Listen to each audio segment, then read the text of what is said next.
Hallelujah. Hallelujah. Yes, Kristo.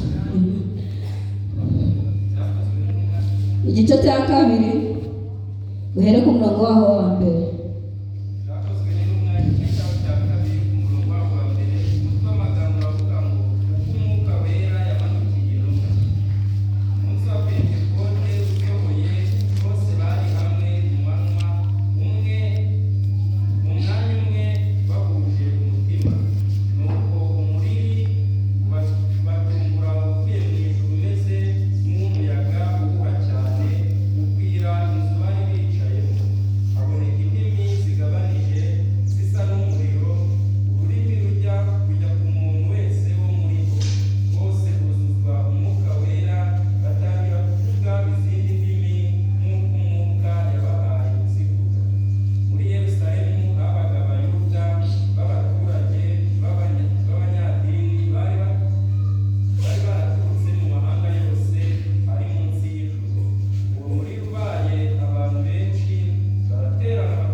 bose barumirwa bibayobeye barabazana bati mbese ibi ni ibiki?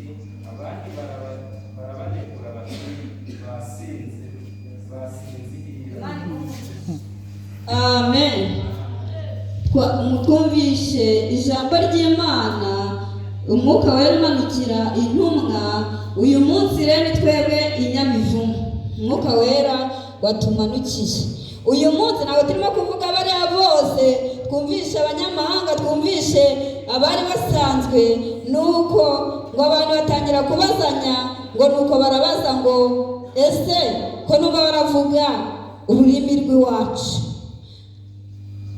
uko biri kose bizemera, uko byaba bigoranye kose bizemera. Uyu munsi rero intego yanjye iratubwira ngo uyu munsi, kuko intumwa zari zihuje umutima, natwe uyu munsi duhuze umutima, duhuze inama, maze wirebere nawe. Amen. Bikore neza maze wirebere. Ntabwo Uwiteka yabagiriye neza badahuje umutima, ahubwo yabagiriye neza hari icyo bakoze. Wowe waje uyu munsi, icyiza kugira ngo Imana ikoherereze umwuka wera, icyiza nakoze, icyiza wakoze kugira ngo uwo mwuka wera Uwiteka ukoherereze n'ikihe? Usubize Imana yawe. Ntugire umwana w'umuntu usubize, cyangwa se n'usubize yamuragiye. Imana itugire neza. Ngo nuko batangira kuvuga indimi, avuga ngo ese buriya si korali kurya sinajyaga mbonara, cyangwa se si korali Beteli najyaga mbonara, ese si babacuranzi najyaga mbona. Imana idufashe, ube maso. Hari icyo Imana yakoze kugira ngo uwo muntu umwuka wera umanuke. Wowe urimo gukora iki kugira ngo umwuka wera ukugereho cyangwa njye wungereho? Imana idufashe kandi tugire neza.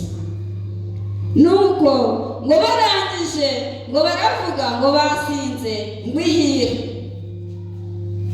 Aha rero igihe wabona umuntu anezerewe Imana ku byo yamukoreye, igihe hari aho yamukuye, hari inkovu yamukijije, nuko ugatangira kuvuga ngo ese aratarakira ikimana kirahari. Haleluya, haleluya.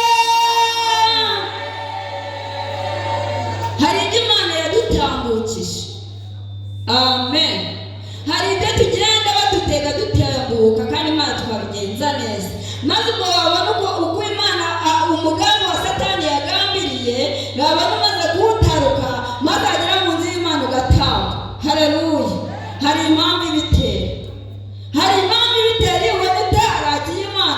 ngo Dawidi we yarataratse ngo mwiteruragwa ngo maze batangira guseka. Hari igihe muzanseka akaba ariho mbonera umugisha. Haleluya, haleluya.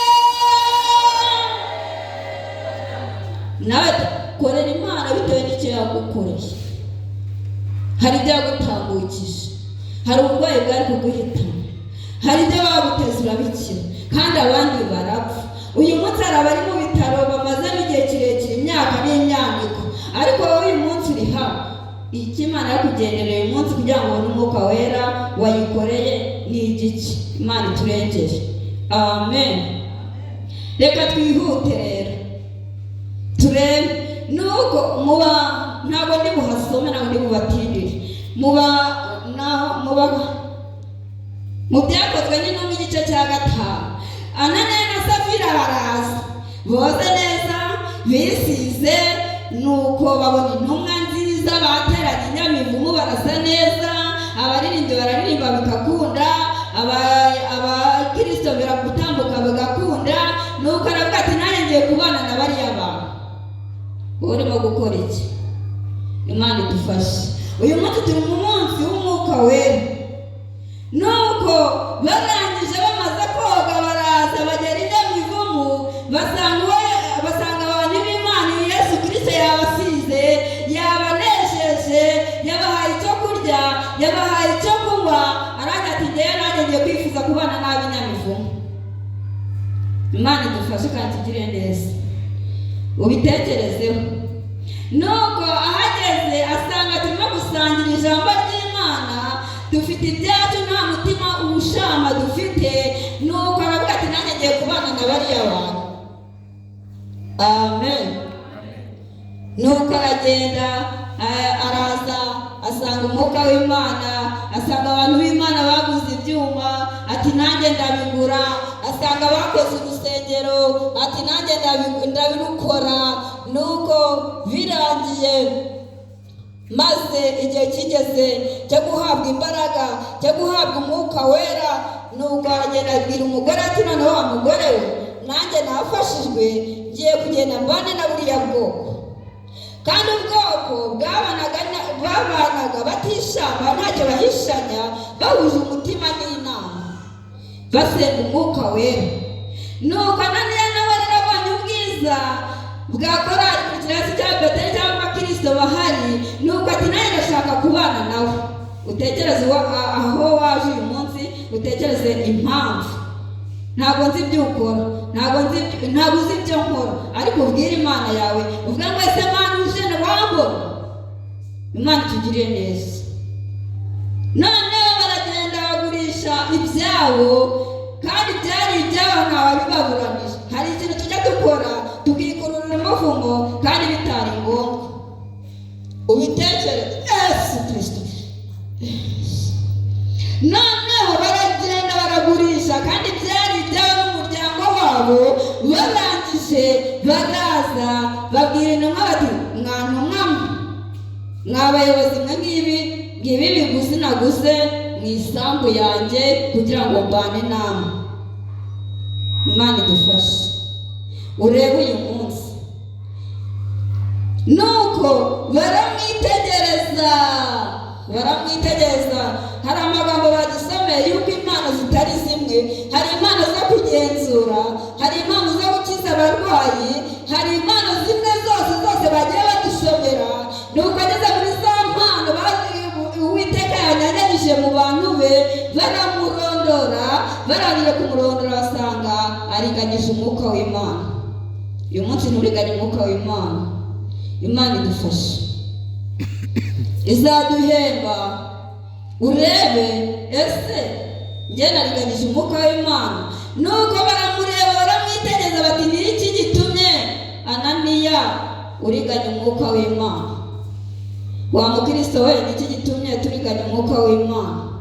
Mwabaririmbyi mwe, ni iki gitumye turiganya umwuka w'Imana? Haleluya. Yesu Kristo turengere. Noneho biragorana. Nuko araza ati ibiguzi waguze mu isambu yawe ntabwo ari byo, bikiri mu maboko yawe byari ibyawe, kuki uriganyije umwuka w'Imana? Nuko nuko arapfa. Mu gihe umugore abagore dukunda ibiryo niba barasigaye bakunda isahani niba yapfunikiraga isafuriya ibyo ntubimbaze. Umugore azi inyuma y'umugabo araza arangije amaze kuza abitekerezaho arahinguka bati wa mugore we ibi biguzi nibyo mwaguze mu mutungo wanyu? Ati nibyo. Ntabwo nigeze mwasoma, ni ibyakozwe n'intumwa 5 ushaka kuhasoma arahasoma uko iyo byagenze. Ntabwo nshaka gutinda kuko twigishijwe abaririmbyi batubwiye natwe twabyumvishe. Nawe utekereze ngo ese kugira ngo umwuka w'Imana ungereho, ese kugira ngo umuntu w'Imana bikunde ntambuke byemere, niba ndi umubyeyi byemere, niba ari bya bindi bigugerageza byose byemere. Ijambo ry'Imana ryatubwiye ngo nimumara kwemerwa ngo abana bazajya haraho intare, ingunzu, bajya batubwira, ntabwo ndi bubikurikirane byose, ariko icyo gihe ngo umwana w'intama azaragiranwa n'isega, umwana afate impiri. Gutyo niko batubwiye ijambo ry'Imana bari bahageze. Imana idufashe. Ariko hari impamvu ibyo uzabikora, hari icyo uzaba wakoreye Imana, hari imbaraga z'Imana uzaba wambaye iki kugira ngo utsinde urugamba dufite. Njye nambaye iki cyangwa wowe? Imana idufashe kandi tugire neza. Uyu munsi rero wo kuriganya umwuka w'Imana kugira ngo umwuka w'Imana utugereho, nuko ngo babonye banezerewe, hari ibyo twatambutse, hari ibyo byagenze gute, nuko barangije baravuga ngo ese noneho bariya abantu basinzihira, kandi bari basinze umwuka wera. Hari icyo Imana yabakoreye. Icyampa nawe Imana ikagira ikigukorera. Icyampa nawe ukumva umwuka wera maze ugahinduka, nturiganye umwuka w'Imana. Duheze mu ngabangabo kugira ngo kuko turiganye umwuka w'Imana, genda neza, ubikore neza, maze wirebere nawe. Amen. Ubwo rero kugira ngo Yesu akumanukire, hari ibyo ugomba gukora. Ugomba kwihana ibitagira umumaro, ibitagenda neza, ibyo ukora mu nawe utanezeza Imana. Hari ikintu kijya kibabaza ku cyumweru twose turisize, twakarabye, twaberewe, ariko burya mugenzi uyu munsi wo ku cyumweru ibintu biwukorerwa ni agahinda gusa. Hari ibyo njya amaso yanjye noze, nashokoje, nisize, ndetse nageze no mu nzu y'Imana, ariko hari ibindi nikingirisha inyuma. Iyo ku cyumweru niwo munsi tuba twabanyeho gukora ibyaha.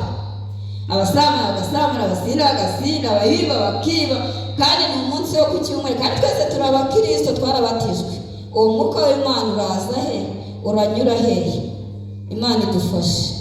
Hari icyo ugomba gukora kugira ngo umwuka w'Imana ukumanukire, hari icyo ugomba gukora kugira ngo umwuka w'Imana umanukire. Nashoje kandi uwakuyemo irya yarikuyemo, niba nakuyemo irya narikuyemo, ivomera amazi, kuko hari umunsi utazabasha kugera mu rusengero. Korona yarateye nuko tukabura aho dusengera. Bamwe twaza tugasengera ku biti, abandi mu rutoki, abandi bari babona uburyo bwo gukora ibyaha. Aho kugira ngo basange Imana, ni muri korona niho benshi twabonye uburyo bwo gukora ibyaha tutarebye iby'iminsi, kandi ibyaha byose byamaze gusohora. Ubigenzure neza rero, urebe uko uhagaze, nanjye ndebe uko mpagaze. Ntawe uzajyana n'undi aha atazishingikiriza ngo umugabo wanjye arakijijwe, umugore wanjye arakijijwe, umwana wanjye. Buri wese azaba yifitiye, azabazwa ibye, nzabazwa ibyanjye, nawe uzabazwa ibyawe. Urwandiko rwanjye rw'ibyaha byanjye ruzaba ruri hariya, cyangwa se gushimwa kwanjye. Imana itugire neza, ubitekerezeho, nanjye mbitekerezeho, urebe uburyo umwuka wera arakumanukira uyu munsi, urebe uburyo uhagaze, nanjye ndebe uburyo mpagaze, urebe uburyo ubanye n'Imana yawe. Imana idufashe.